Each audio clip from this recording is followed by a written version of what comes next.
versos más relevantes de este tema. Empezamos por los antiparasitarios, ¿ya?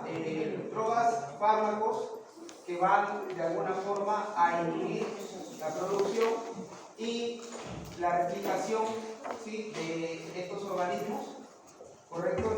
Y van a de alguna forma cortar la enfermedad que está ocasionando en su hueso.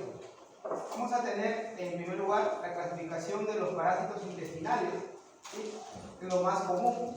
Son infecciones intestinales que pueden producirse por la ingestión de quistes, de protozoos, huevos, larvas, gusanos, o por la penetración de larvas por vía cutánea, transcutánea, vía oral, ¿correcto? ¿Sí? Que principalmente se da por el mal aseo, ¿no?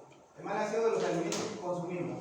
Entonces, esta es una tabla en la cual nosotros podemos ver la clasificación de los principales parásitos intestinales y está clasificado por dos estructuras. En primer lugar, los protozoos, que afectan exclusivamente a la parte digestiva. Ahí están las giardiasis, ¿sí?, la afectación digestiva y potencialmente en tejidos como es la mebiasis o en la entamoeba histolítica. Por ahí lo vieron en parasitología el año pasado, creo que llevaron, ¿no?, parasitología. ¿O todavía no lo llevan? ¿Este año lo llevan? Ya lo llevaron. Ya, muy bien, chicos. Entonces es un recordario de la clasificación. Cryptosporidiasis, ¿sí?, Cryptosporidium. Y por otro lado tenemos ahí los helmintos, ¿no? Son nemátodos o gusanos cilíndricos que van a afectar también exclusivamente al tubo digestivo, ¿sí? Oxyuriasis, ¿sí? Enterobius vermicularis, picocefalosis, ¿sí?, afectación digestiva, los famosos ascaris, ¿no? Ascaris lumbricoides. Afectación cutánea también tenemos ahí, ¿sí?, los platelmitos o cestos, gusanos planos, que afectan exclusivamente a la parte digestiva, sin alusión personal, ¿ya? Las teniasis, ¿sí?, la tenia saginata, la tenia solio, posibilidad de infección digestiva, las teniasis, y básicamente todos estos parásitos van a ser contagiosos en la medida que no tengamos un buen aseo, en la medida que no tengamos una buena profilaxis con los alimentos, ¿sí?, que consumimos. El Perú es uno de los países lamentablemente afectados con estas enfermedades, ¿sí?, principalmente la neurocisticercosis, ¿ya?, lo que es los huevecillos que se implantan a nivel de la masa encefálica, y pocos países tienen este problema, ¿ya? Incluso familiares muy cercanos han tenido este problema sin saberlo, y ya cuando la enfermedad estaba tan avanzada que convulsionaba al paciente, no sabían qué pasaba, ¿no?, que un ataque, y ahí estaban los huevos, ¿no? Hay que tener mucho cuidado en dónde consumes tu chanchito, en dónde consumes, porque en la sierra mucho se come el chancho, ¿no?, sobre todo en Cajamarca.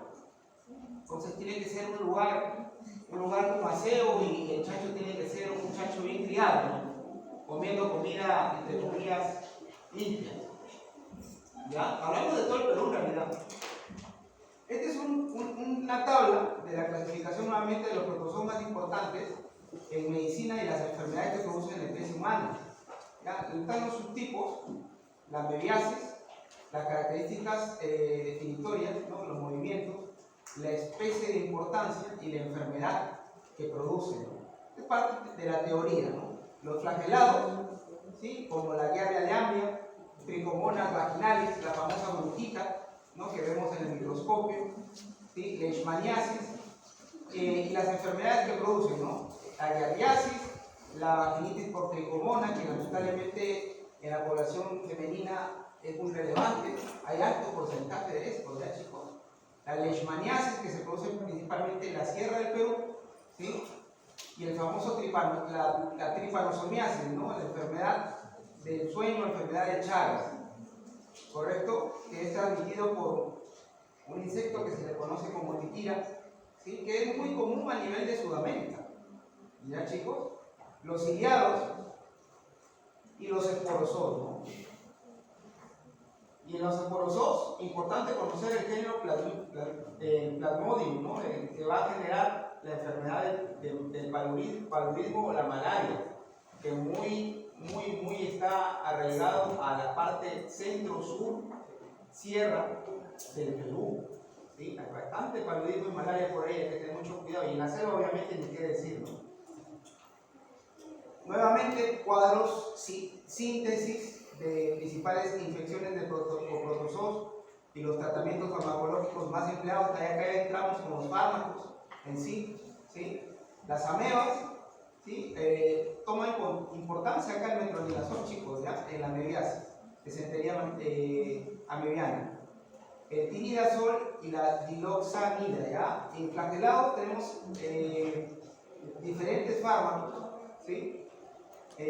Vamos a tener acá el tripanosoma, suramina, pentamina, melasoprol, ¿correcto?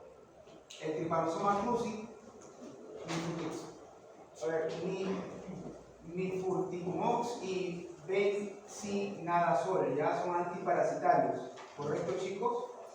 Entonces, es difícil nosotros diagnosticar una enfermedad, en este caso de Chagas, es bien difícil.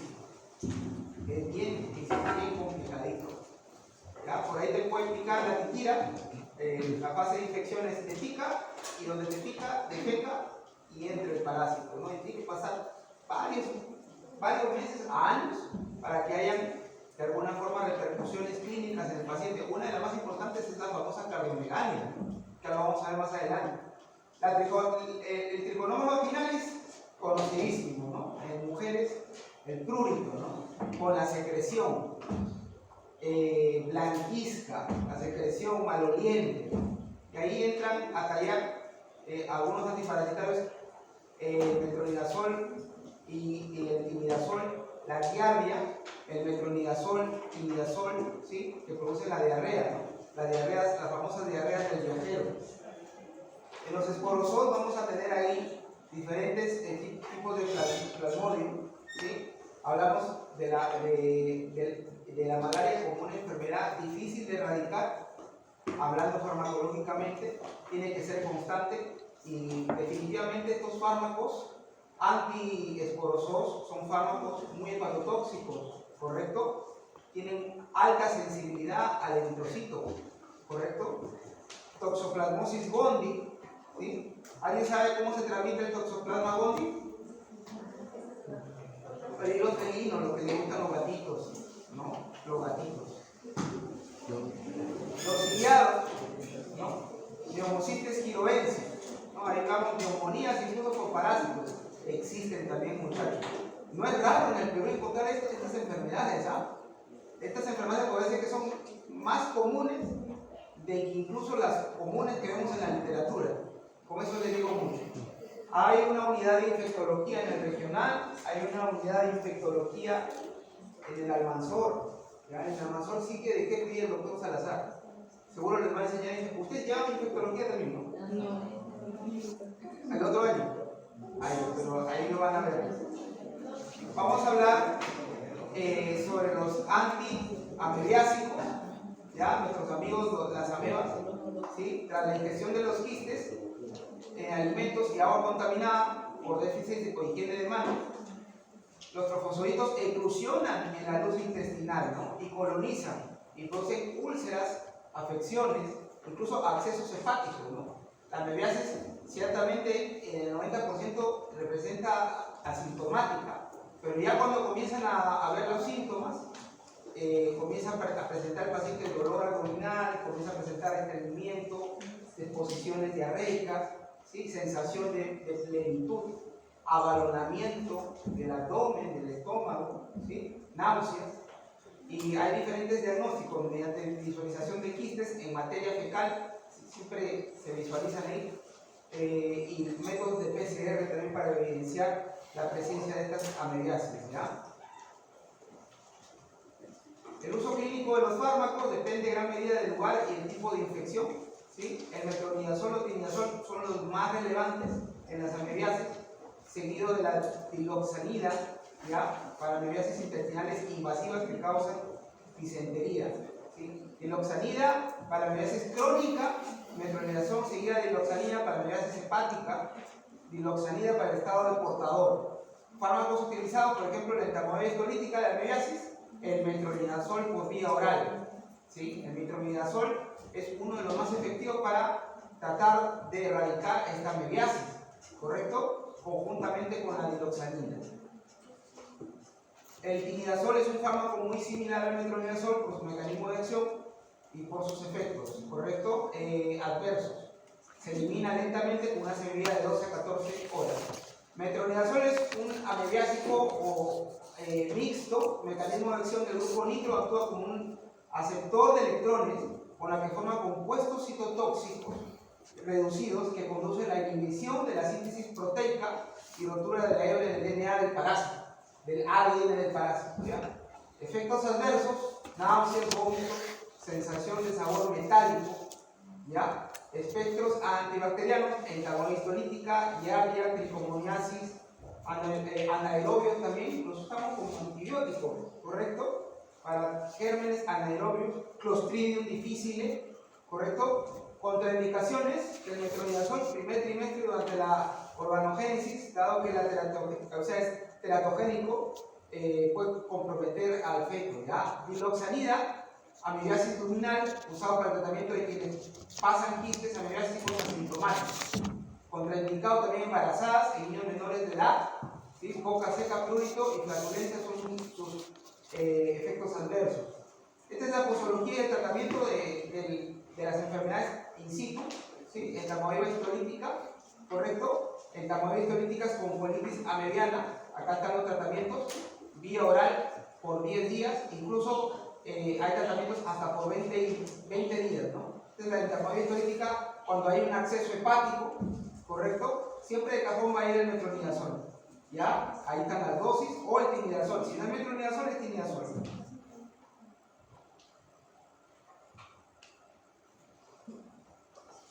Entonces, los efectos adversos e interacciones de este metronidazol van a estar potenciados por la warfarina. ¿Saben qué es la warfarina? ¿No? Ya llevamos anticoagulante, ¿correcto?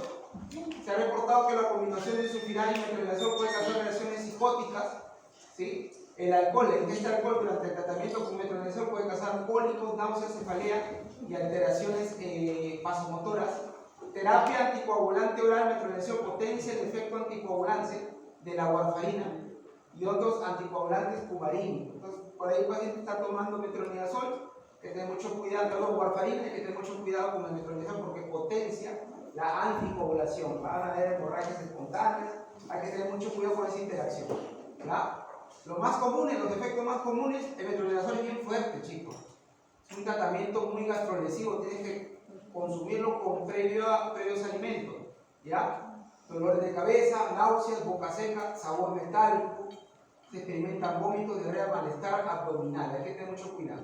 Ahora pasamos a otro punto, que son los antipalúdicos, ¿ya? Los de la malaria. Fármacos muy empleados en la zona Sierra Centro y Sierra Sur del Perú, vuelvo a repetirlo, donde la malaria, y en la selva también, donde la malaria está a todo dar, ¿no? Incluso hay una zona en Perú donde está la endemia más fuerte de malaria. ¿Alguien sabe el nombre? De la Oroya, creo. Por ahí estaba. Bueno, hay que investigarlo. Hay una zona en la Sierra Centro donde hay más casos de malaria que en todo el Perú.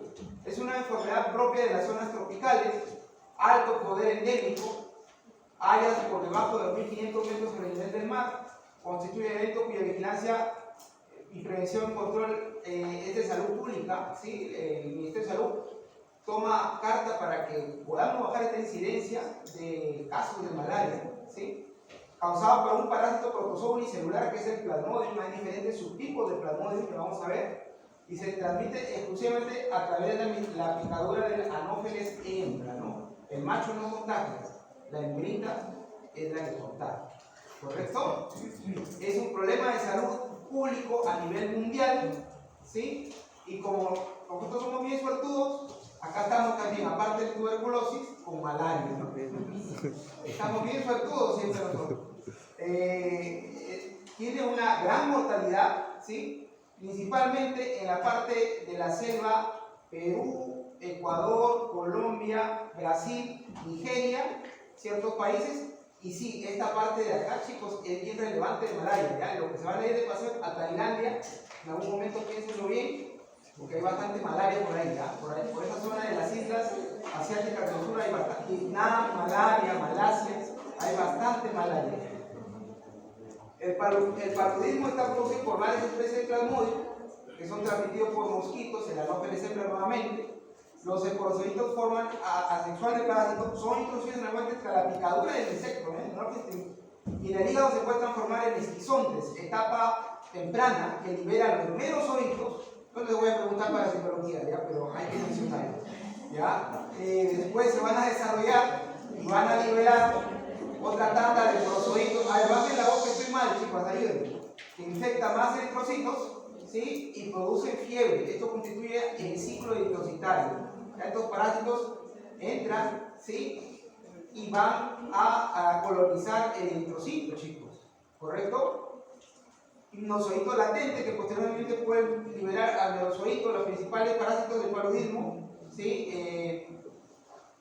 Va a ser el Plasmodium vivax, el Plasmodium falciparum, ¿correcto? Algunos merozoitos se transforman en gametocitos, las formas sexuales del parásito. Esto, cuando lo ingiere el mosquito, da lugar a la fase posterior del ciclo vital del parásito dentro del insecto. Básicamente, este es un cuadro que saqué del CDC, ¿sí? Donde vamos a ver las fases de replicación del estadio del mosquito en el hígado de la persona y en la sangre, donde infecta principalmente este parásito. ¿Correcto, chicos? Entonces acá entramos ya con los fármacos, ¿no? ¿Qué fármacos son los que vamos a utilizar? La famosa cloroquina, ¿no? Tableta de 150 miligramos. Se atribuye su eficacia a porfirina, dando lugar a la destrucción o inhibición de la forma asexuada del plasmodium no resistente en el eritrocito, ¿ya? En el glóbulo rojo. Indicaciones: supresión o quimioprofilaxia de la malaria, tratamiento de la malaria no complicada por el Plasmodium vivax, ¿ya? Reacciones adversas: va a haber prurito, irritación gastrointestinal, cefalea, confusión, despigmentación del pelo, erupción cutánea. Es muy gastrolesivo, chicos, ¿ya? Y obviamente estás atacando directamente la sangre, ¿no? Contraindicaciones: hipersensibilidad a la cloroquina, retinopatías o deterioro del campo visual. Acá tenemos también a la primaquina, que es un tratamiento también antipalúdico, tableta de 15 miligramos, de 5 miligramos y de 7,5 miligramos. Parece que interfiere con el ADN del plasmodium, interfiere con la respiración mitocondrial. ¿Ya? Indicación: cura radical y preventiva de recaídas de la malaria. Reacciones adversas con la primaquina, acá lo pongo entre paréntesis, segundo examen: anemia hemolítica y deficiencia de una lipoproteína que ya la voy a mencionar, calambres abdominales, náuseas, vómitos poco frecuentes, ¿sí? Contraindicaciones: hipersensibilidad, methemoglobina, anemia hemolítica, ¿sí? Vamos a ver por qué se da la anemia hemolítica con la primaquina, ¿ya? Depresión de la médula ósea. Entonces, estas son las reacciones adversas de la primaquina: dolor abdominal, vómitos, náuseas, anemia. Deficiencia de G6PD. ¿Qué es esto, doctor? ¿Qué significa esto? ¿Es un código, un password? No es un password, chicos. Es una lipoproteína que el eritrocito tiene y ya lo vamos a ver para qué sirve, ¿sí? Entonces, granulocitosis, dolor de cabeza, prurito, arritmia puede haber, ¿ya? Entre interferencia con la acomodación visual. Entonces, la deficiencia de G6PD es una glucosa 6-fosfato deshidrogenasa. Es una enzima que nos ayuda de cierta forma a que el eritrocito no se oxide y por consiguiente no se rompa, ¿ya? Existe una deficiencia en el sexo masculino, en los varones, del 90%, ¿correcto?, de este G6PD, ¿ya? Esta enzima no está, pero es asintomática porque nosotros estamos tranquilos, no tomamos ningún tratamiento farmacológico y pasa desapercibida. Pero cuando nosotros estamos con malaria, que Dios quiera nadie tenga, y comenzamos a tomar estos medicamentos, hay una interacción entre esta enzima que está en déficit y el eritrocito, ¿correcto?, por el fármaco que se está administrando. ¿Y qué es lo que pasa? Este defecto enzimático altera la protección del glóbulo rojo al estrés oxidativo y la mayoría de pacientes tienen cuadros de hemólisis, ¿correcto? Hemólisis. desencadenada por algunos fármacos. En este caso, el fármaco que desencadena esto es la primaquina.